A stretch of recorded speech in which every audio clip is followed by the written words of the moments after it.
إحنا بنحب نصدق إننا ملوك الكوكب، إننا روضنا الطبيعة وسيطرنا على الكائنات، لكن الحقيقة أغرب بكتير. إحنا ما ربناش الكلاب والقطط، إحنا بس اكتشفنا متأخر قوي إنهم هم اللي اختارونا. الحكاية بدأت من أكتر من 15 ألف سنة. الإنسان بدأ يمل من حياة الترحال واستقر في مخيمات، وحوالين المخيمات دي بدأت تتراكم بقايا الأكل والعظم. ريحة كانت دعوة عشاء مفتوحة لأكتر الكائنات ذكاء وخطورة: الذئاب. الذئاب دي ما كانتش كلها زي بعض.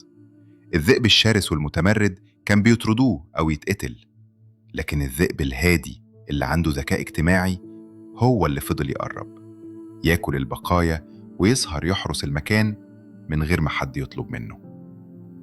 مع الوقت اتخلق عقد غير مكتوب، احنا بنديهم الأمان والأكل وهم بيدونا الحماية والولاء. جيل ورا جيل ملامحهم اتغيرت، نظرتهم بقت ألطف، ونباحهم بقى جرس إنذار. هنا ظهر أول كلب في التاريخ، حليف اختار التعاون عشان يضمن بقاء فصيلته. أما بقى القطط فدول قصة تانية خالص، قصة ما فيهاش ولاء ولا خدمة. من 9000 سنة لما الإنسان بدأ يخزن الحبوب ظهرت آفة جديدة: الفئران. الفئران جابت وراها القطط البرية. القطط ما كانش فارق معاها الإنسان نهائي، كان فارق معاها البوفيه المفتوح اللي الإنسان وفره لها. القطط عاشت معانا بشروطها الخاصة، محدش قدر يدربهم ومحدش قدر يخليهم يخدموا حد.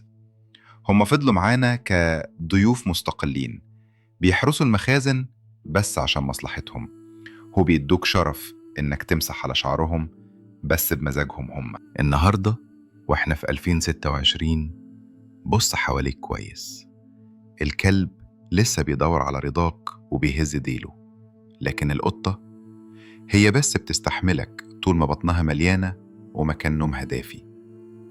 السؤال الحقيقي مش إحنا ربناهم إزاي، السؤال هو إزاي كائنات برية قدروا يقنعوا سيد الأرض إنه يقضي حياته بيشتري لهم أحسن أكل وينظف وراهم وهم قاعدين ملوك في الصالون.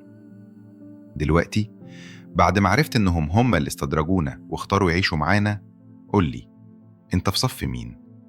صف الوفاء والشراكة مع الكلاب، ولا صف الغموض والاستقلال مع القطط؟ وعايز أعرف اسم الحاكم اللي مسيطر على بيتك، اكتب لي نوعه واسمه في التعليقات. خلينا نشوف مين اللي فصيلته محتلة بيوتنا أكتر. سلام يا صاحبي.